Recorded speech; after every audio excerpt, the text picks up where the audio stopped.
Hello everyone, আপনাদের প্রত্যেককে স্বাগত জানাচ্ছি অজানা সত্যের আরও একটি মারাত্মক ভয়ের এপিসোডে। আপনাদের সঙ্গে রয়েছি আমি রাজর্ষি। তো বন্ধুরা, ঘড়িতে কিন্তু রাত 10টা বেজে গেছে এবং আমি আবারও আপনাদের সামনে চলে এসেছি কিছু ভয়ের ঘটনা শোনাতে। আজকের এই এপিসোডে আপনারা শুনতে পারবেন দুটি জমজমাট সত্যি ভৌতিক ঘটনা। আজকের যে প্রথম ঘটনাটি রয়েছে সেই ঘটনাটি নিশি ডাকের ঘটনা। নিশি ডাকের ঘটনা কিন্তু আমাদের চ্যানেলে এর আগেও শোনানো হয়েছে, তবে এই ঘটনাটা একটু অন্য স্বাদের, যেটা আপনাদেরকে ভয় পাওয়াবে এবং আপনারা রীতিমতো অবাক হবেন। এর সঙ্গে যে দ্বিতীয় ঘটনাটি রয়েছে সেই ঘটনাটি বিষয়ে আমি কিছু বলবো না। আমি চাই আপনারা আজকের এই পডকাস্টটিকে একদম প্রথম থেকে শেষ অবধি এক মনে শুনতে থাকুন। আশা করছি আজকের এই এপিসোড আপনাদেরকে ভয় পাওয়াবে। আপনারাও যদি আপনাদের জীবনে ঘটে যাওয়া কোনো সত্যি ভৌতিক ঘটনা আমার সঙ্গে শেয়ার করতে চান, তাহলে ডেসক্রিপশনে দিয়ে রাখা জিমেল আইডিতে আপনারা আমাকে ঘটনাটা লিখে পাঠাতে পারেন। এছাড়াও ডেসক্রিপশন বক্সে আমার হোয়াটসঅ্যাপ নম্বর, আমার ফেসবুক আইডি এবং ইনস্টাগ্রাম আইডি দেওয়া রয়েছে। আপনাদের যেভাবে ইচ্ছা আপনারা আমাকে মেসেজ করে ঘটনা লিখে পাঠাতে পারেন এবং আমাকে অবশ্যই ফেসবুকে এবং ইনস্টাগ্রামে ফলো করতে ভুলবেন না। এছাড়াও আমাদের অজানা সত্য কিন্তু একটা স্পটিফাই এক্সক্লুসিভ পডকাস্ট, এবং আপনারা এখনও যদি আমাদেরকে স্পটিফাইতে ফলো না করে থাকেন তাহলে ডেসক্রিপশন বক্সে স্পটিফাইয়ের লিঙ্ক দেওয়া রয়েছে, আপনারা সেখানে ক্লিক করে আমার পডকাস্ট শোটিকে ফলো করতে পারেন। যাই হোক, আর বেশি কথা বাড়াবো না, এবার আমরা সরাসরি চলে যাব আজকের এপিসোডের ঘটনার দিকে। শুরু করছি আজকের প্রথম ঘটনা।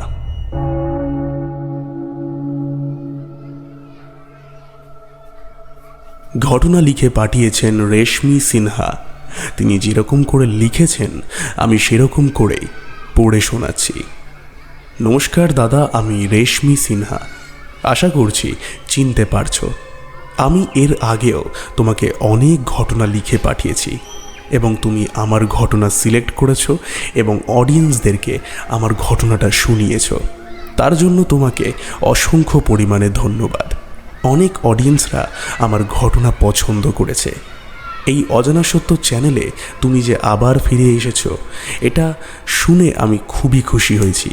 সেই কারণে আমি আরও একটা ঘটনা তোমাকে লিখে পাঠাচ্ছি, যেটা আমি আমার বাবার মুখ থেকে শুনেছি। দাদা, তুমি ভালো মতোই জানো আমি আমার সমস্ত ঘটনাই বাবার মুখ থেকে শুনি। তো সেই ঘটনার মধ্যে থেকেই আরও একটা ঘটনা বাবা আমাকে শুনিয়েছে। তো বাবার ভাষ্য মতেই আমি তোমাকে ঘটনাটি লিখে পাঠাচ্ছি। আশা করছি ঘটনাটি তুমি সিলেক্ট করবে এবং প্রত্যেকটা অডিয়েন্সকে ঘটনাটি শোনাবে। তো শুরু করছি ঘটনা। ঘটনাটা অনেক বছর আগের। বিশেষ কারণে আমি এলাকার নাম জানাতে ইচ্ছুক নই। এলাকাটা একটা গ্রাম্য এলাকা। সেখানকার মানুষজন খুবই ভালোভাবে মিলেমিশে বসবাস করে। সেই গ্রামে একটি মেয়ে ছিল। মেয়েটির নাম হলো সোনালি। ওর বাবা একজন ব্যবসাদার এবং মা গৃহবধূ। দাদা কাজের সূত্রে বাইরে থাকে এবং সে এখন নিজে পড়াশুনো করছে। অনেক আগের কথা, তখন তাদের অবস্থা খুব একটা ভালো ছিল না। তার বাবার ব্যবসাটাও খুব একটা ভালো চলছিল না। ছেলেটা তাড়াতাড়ি কাজ পেয়ে যাওয়ার কারণে তাও সংসারটা বেঁচেছে। ছেলে বাইরে থাকে এবং কাজ করে যা টাকা ইনকাম করে তার কিছুটা টাকা বাড়িতে পাঠায় এবং সেই টাকায় কোনো মতে সংসার চলে। তবে বর্তমানে ব্যবসার অবস্থা এখন অনেকটা ভালো হয়েছে। একদিন সোনালি খবর পায় সোনালির দাদা নাকি ছুটি নিয়ে বাড়ি ফিরছে। প্রায় 5 থেকে 6 বছর বাদ সে বাড়ি ফিরছে। বাবা, মা এবং প্রত্যেকে তো অনেক খুশি। এখানে একটা কথা বলে রাখি, ছেলেটির নাম ছিল আকাশ। আকাশ নিজেও বড্ড খুশি। কতদিন বাদ সে নিজের বোনটাকে কাছে পাবে, নিজের বাবা মার সঙ্গে বসে একটু গল্প করতে পারবে। তো একদিন রাত 9টার সময় আকাশ বাড়ি ফেরে। তার বাবা আনন্দে তাকে বুকে জড়িয়ে ধরে এরপর খুব আনন্দের সাথে তারা রাতের বেলা সবাই খেতে বসে গল্প করতে থাকে এবং অনেক কথা আকাশ জানতে পারে এবং আকাশের সেই এলাকায় জীবনযাপন কেমন সেই ব্যাপারেও তার বাবা মা জানতে পারে। এখানে বলে রাখি, আকাশের ঠাকুমা অনেক আগেই মারা গেছে, তবে তার ঠাকুমার বোন অর্থাৎ তার মেজ ঠাকুমা এই যাবে ভাব। তার মেজ ঠাকুমা তাকে ডাকে এবং বলে, বাবা আমি আজ আছি তো কালকে নেই, একবার দেখা দিয়ে যা, এতদিন বাদে এলি, একটু দেখি তোকে। মেজ ঠাকুমার পায়ের সমস্যা ছিল, এখন পুরোই বিছানায় পড়ে গেছে। মেজ ঠাকুমার কথা ভেবে আকাশ ভাবে যে মেজ ঠাকুমার সঙ্গে সে দেখা করতে যাবে।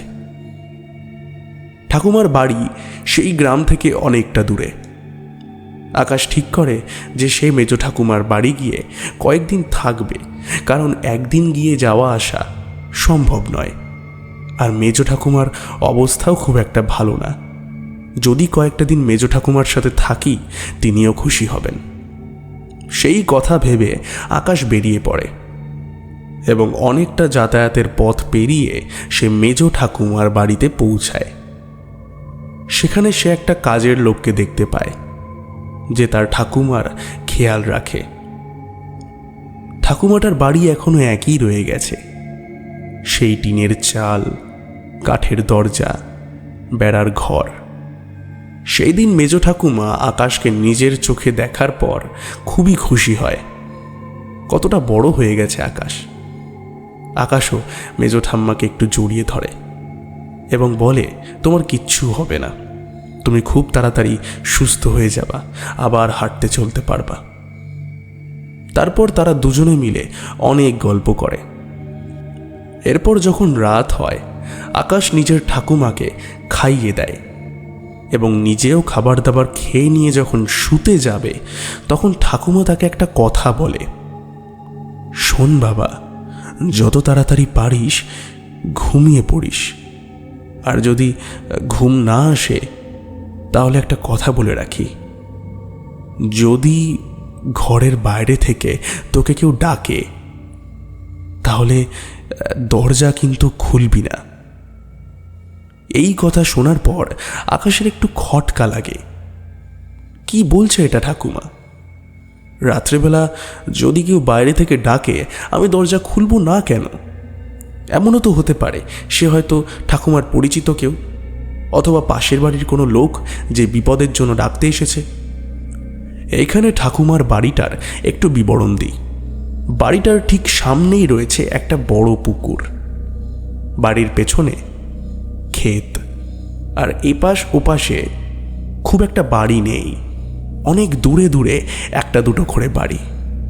বুঝতেই পারছো, গ্রাম্য এলাকা, আর অনেক আগের ঘটনা এটা। তো আকাশ এইসব কথা শোনার পর ঠাকুমাকে প্রশ্ন করে যে, কেন এরকম কথা তুমি বলছো কেন ঠাকুমা? কারোর তো কোনো দরকার পড়তেই পারে। ঠাকুমা বলল, ঠিক আছে, দরকার পড়তেই পারে, তবে দরজাটা তুই তখনই খুলবি যদি তোকে কেউ 3 বারের বেশি ডাকে। আকাশ প্রশ্ন করে, কেন ঠাকুমা? কেউ যদি আমাকে 2 বার ডাকে বা 1 বার ডাকে আমি দরজা খুলব না কেন? ঠাকুমা বেশি কিছু বলতে পারে না, একটু চিৎকার করে বলে, যেটা বলছি সেটা শোন, যদি কেউ তোকে 3 বারের কম ডাকে তাহলে তুই দরজাটা খুলবি না, এটা আমি তোকে বললাম। এরপর রাতের বেলা আকাশ শুয়ে পড়ে। আকাশ বুঝতে পারে না যে ঠাকুমা এরকম কথা কেন বলল এবং তাকে বকাও বা কেন দিল এই বিষয়টাকে নিয়ে। এই কথা ভাবতে ভাবতে আকাশ ঘুমিয়ে পড়ে। রাত যখন ঠিক 12:30 বাজে, সেই সময় ঘরের দরজায় ঠক ঠক করে একটা শব্দ হয়, যেন কেউ দরজায় ধাক্কা দিচ্ছে। আকাশের ঘুমটা ভেঙে যায় এবং সেই মুহূর্তে ও ঠাকুমার বলা কথাটা ভুলেই যায়। সে উল্টে প্রশ্ন করে, কে? এমন সময় বাড়ির বাইরে থেকে আকাশের মায়ের কণ্ঠস্বর ভেসে আসে। এই আকাশ, দরজাটা খোল, তোর ঠাকুমা কি করছে একটু দেখি। অনেকদিন তো আমিও আসি না, তাই এত রাতে একটু চলে এলাম।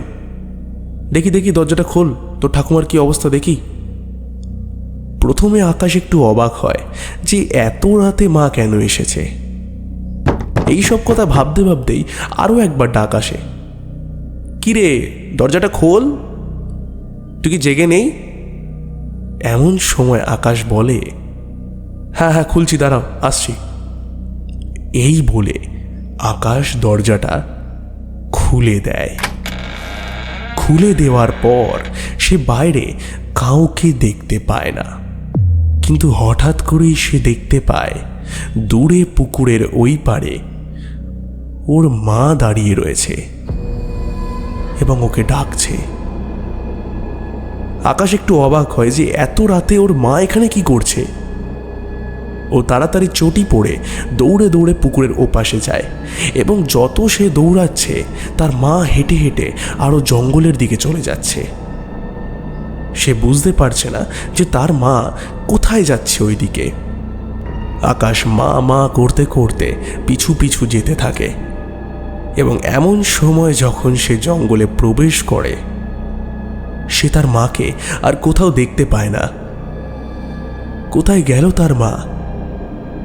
এমন সময় সে যখন একটু চারিপাশটা ভালো করে দেখে, এমন সময় আকাশ দেখতে পায় ওই জঙ্গলের একটি কাঁঠাল গাছের ওপরে এক মহিলা বসে রয়েছে এবং বসে বসে তার দিকে ড্যাব ড্যাব করে তাকিয়ে রয়েছে। মুখে রয়েছে এক পৈশাচিক হাসি, বসে বসে পা দোলাচ্ছে। আকাশের তখন মনে পড়ে তার ঠাকুমার বলা কথাটা, কেউ যদি 3 বারের বেশি না ডাকে সেই ডাক শুনে দরজা খুলতে না। আকাশ সেই মুহূর্তে সেই স্থানেই জমে যায় এবং হঠাৎ করে দেখে সেই পিশাচ সেই গাছ থেকে এক লাফে নিচে নামে এবং আকাশের দিকে হেঁটে হেঁটে আসতে থাকে। আকাশের শরীর দিয়ে একটা শীতল স্রোত বয়ে যায়। এরপর আকাশ আর নিতে না পেরে সেই স্থানেই অজ্ঞান হয়ে যায়। এরপর আর আকাশের কিছু মনে নেই। যখন তার জ্ঞান ফেরে সে নিজেকে গ্রামের একটা লোকের বাড়িতে পায়। সেই লোকটি বলে, বাবু তুমি ঠিক আছো? তোমাকে আমি জঙ্গল থেকে নিয়ে এসেছি। তোমার কি হয়েছিল? তুমি জঙ্গলের মধ্যে অজ্ঞান হয়ে পড়েছিলে অত রাতে? আমি তখন সমস্ত ঘটনা সেই লোকটিকে খুলে বলি। লোকটি বলে, এই ঘটনা যে তোমার সঙ্গে প্রথম ঘটেছে এমনটা নয়। এই গ্রামের অনেক মানুষই এর ভুক্তভোগী এবং অনেকেই মারা গেছে। যখন আকাশ প্রশ্ন করে যে এটা কি এবং কেন মানুষে মারা যাচ্ছে এই কারণে, তখন সেই লোকটি বলে, বাবু এটা নিশির ডাক। মাঝে মধ্যেই এই গ্রামে এই নিশি কখনো কখনো যে কারোর বাড়িতে গিয়ে দরজা ধাক্কা দিয়ে ডাকে। আমরা প্রত্যেকে অভ্যস্ত হয়ে গেছি। যখন সে ডাকে আমরা আগে লক্ষ্য করি সে 3 বারের বেশি ডাকছে কিনা। যদি সে 3 বারের বেশি ডাকে তাহলে সেটা কোনো নিশি নয়, আর যদি সে 3 বারের বেশি না ডাকে তাহলে সেটা নিশি। সে 3 বারের বেশি ডাকার পর যদি কেউ দরজা না খোলে তাহলে সে সেখান থেকে চলে যায়। তোমার ভুলটা হয়েছে, তুমি দরজাটা খুলে তার পিছু করেছ। এই ঘটনা শোনার পর আকাশ প্রচণ্ড পরিমাণে ভয় পেয়ে যায় এবং তাড়াতাড়ি নিজের মেজ ঠাকুমার বাড়িতে যায় এবং মেজ ঠাকুমাকে শুয়ে শুয়ে কান্না করতে দেখে। সে দ্রুত মেজ ঠাকুমার কাছে গিয়ে বলে যে সে ঠিক আছে এবং তার সঙ্গে কি কি ঘটনা ঘটেছে সেটা সে খুলে বলে। তারপর আকাশ সেখান থেকে চলে যায়। এর কয়েকদিন বাদেই মেজ ঠাকুমা মারা যায় এবং আকাশ প্রচণ্ড পরিমাণে কষ্ট পায়। দাদা, এটাই ছিল ঘটনা। আশা করছি ঘটনাটা তোমার ভালো লেগেছে। ভালো লাগলে এই পরিবারের প্রত্যেক সদস্যদেরকে শুনিও, আশা করছি তাদেরও পছন্দ হবে। ভালো থেকো, সুস্থ থেকো এবং সাবধানে থেকো।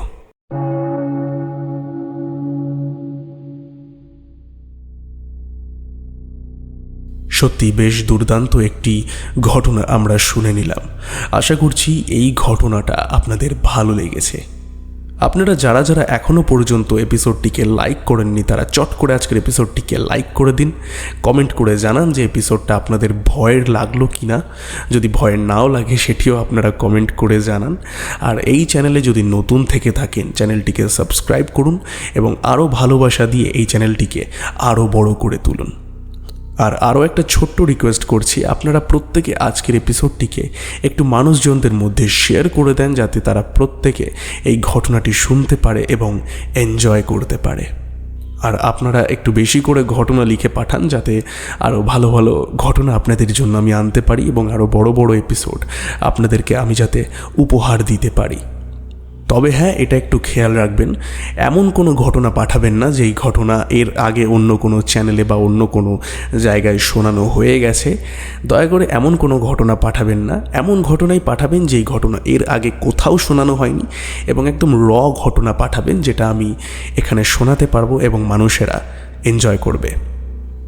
যাই হোক, এইবার আমরা চলে যাব আজকের এপিসোডের দ্বিতীয় ঘটনায়। তো সময় নষ্ট না করে চলে যাচ্ছি আজকের দ্বিতীয় ঘটনায়।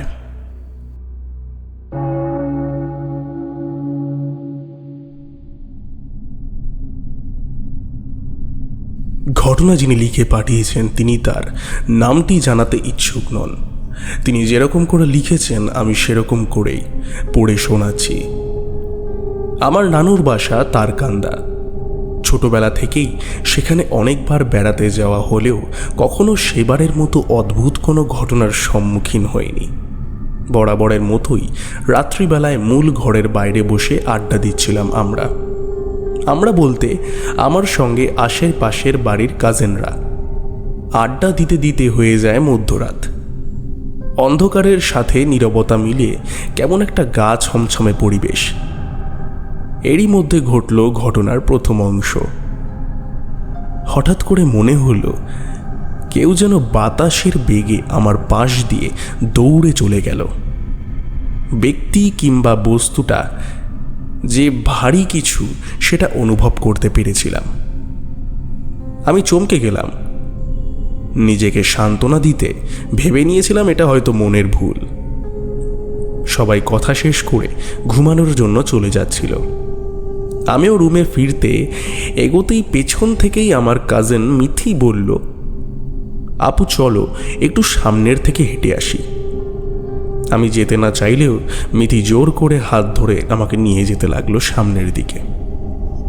বলে রাখা ভালো, আমার নানু বাসার সামনে একটা পুকুর আছে, যার দুপাশে বেশ কিছু নারকেল গাছ সারি সারিভাবে লাগানো। মিথির সাথে পুকুরের কাছে যাওয়ার পর দেখতে পাই ঘাটে একটা মেয়ে বসে আছে, চুলগুলো খোলা। হালকা আলোয় মেয়েটাকে খুব সুন্দরী মনে হচ্ছে, যদিও মুখটা দেখা যাচ্ছে না। খুব জানতে আগ্রহ হলো যে এত রাতে পুকুর পাড়ে কে বসে আছে। এক পা করে এগিয়ে যেতে মেয়েটার ঠিক পেছনে যেতেই মেয়েটা আমার হাত ধরে ফেলল। ঘটনার আকস্মিকতায় চমকে গেলাম। আরও চমকে গেলাম তখন যখন দেখতে পেলাম আমার হাত রক্তে ভেসে যাচ্ছে। শুধু হাত নয়, মেয়েটা যেখানে দাঁড়িয়েছিল পুকুর পাড়ের ঠিক সেই জায়গাটাও রক্তে একাকার। মেয়েটা আর নেই মিথিও। তবে তখনও একটা হাত আমার হাত ধরে আছে, শুধু একটা হাত। এরপর আমি হয়ে দাঁড়িয়ে রইলাম সেখানে। আমার ব্রেন কাজ করছে না। কতক্ষণ সেখানে ছিলাম আমি জানি না। আমার হুঁশ ফেরে কাজিনদের ধাক্কায়। আমাকে না পেয়ে খুঁজতে খুঁজতে তারা এখানে এসেছিল। জিজ্ঞেস করছে যে আমি এখানে কি করছি। আমি তাদেরকে বলি, পুকুরে কিছু একটা অস্বাভাবিক আছে। অন্য কাজিনদের সাথে থাকা মিথির দিকে তাকিয়ে আমি বলি, তুই তো আমার সাথে ছিলি, তুই দেখিসনি কিছু? মিথি জানায় যে সে নাকি আমার সঙ্গে ছিল না, বরং সে ছিল তার রুমে। বাকিরাও একই কথা বলল। এরপর আমি কিছু না বলে রুমে ফিরে আসি। আমার দুটো মামা, আমরা সেদিন বড় মামার রুমে ফ্লোরিং করে সব কাজিনরা ছিলাম। মামা আর মামি অন্য রুমে ছিলেন। তো রাত ঠিক 3টে কিংবা তার বেশি বাজে। চোখে একটু একটু ঘুম এসেছে। হঠাৎই মনে হলো টিনের চালে ঝিরিঝিরি শব্দ। কিছুক্ষণের মধ্যে জোরে একটা আওয়াজ হলো। মনে হচ্ছিল যেন একটা বিশাল পাথর পড়েছে টিনের ওপরে। পুরো রুম কেঁপে ওঠে সেই শব্দে। আমি আর আমার 2 খালাতো বোন বিছানায় লাফ দিয়ে উঠে বসি। আর ঠিক তখনই পাশের রুম থেকে 4-5 জনের কান্নার শব্দ আমরা শুনতে পাই। আমরা ভয়ে চুপসে যাই, কারণ ওই রুমে কেউ ছিল না। তারপর আমরা দৌড়ে মামা মামির রুমে চলে যাই এবং রাতটাকে আমরা জেগেই পার করি।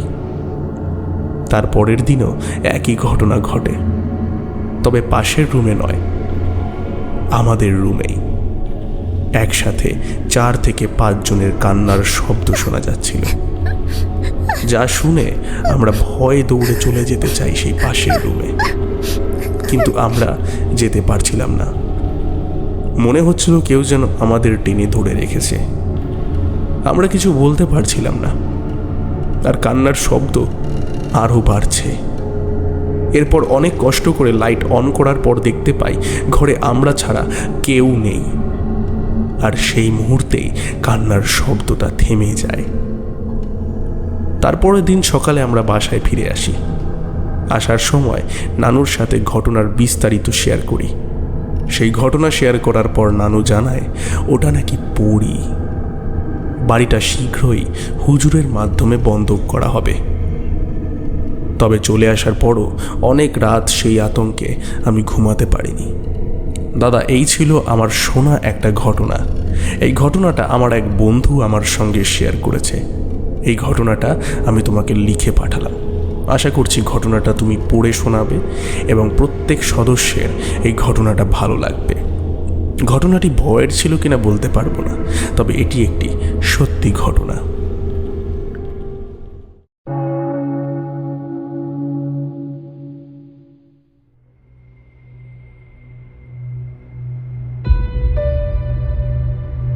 সমস্ত ঘটনা যে ভয়ের হতে হবে এমন কিন্তু কোনো মানে নেই। ভূতের ঘটনা মানে এই নয় যে আপনাকে কোনো ভূত এসে ভয় দেখাবে বা কিছু। ভূতের ঘটনা মানে এটাই যে আপনি নিজে কি অনুভব করেছেন।